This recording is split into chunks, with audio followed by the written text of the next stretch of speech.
at you if you think about it, right?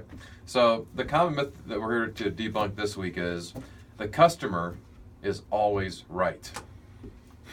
So now, being my Googling self, I had to do a little investigating here, Jack. So I wanted to understand where in the heck did such a crazy, insane statement come from? Because, I mean, come on, who is always right?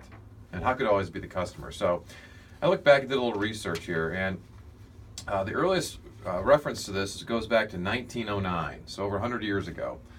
And a guy by the name of Gordon Selfridge.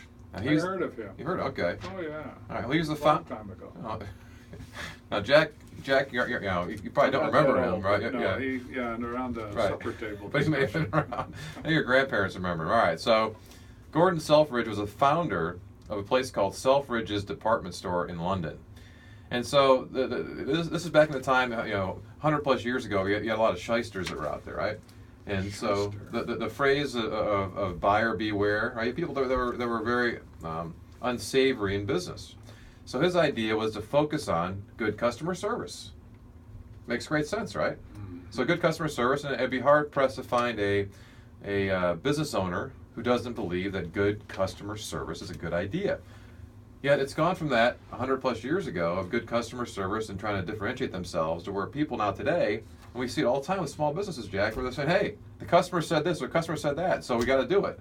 That's the problem. People truly do believe that is a solution and something that you have to guide your company by, that the customer is always right.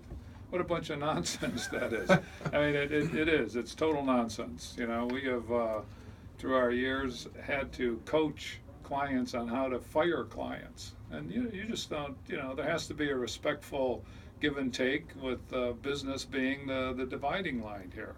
So, the customer isn't always right. What a bunch of nonsense that is. It couldn't be further from the truth. But back in the 1909, 1909 is what I found, yeah. I don't think they knew too much about business, certainly as it applies to 2016.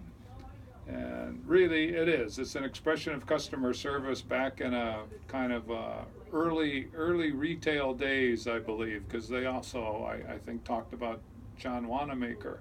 And I remember Wanamaker department stores in Philadelphia, and I think they're there even today. Okay. And it's funny as you go back in history like that and see these kinds of phrases that are simple and still prevailing. Well, it's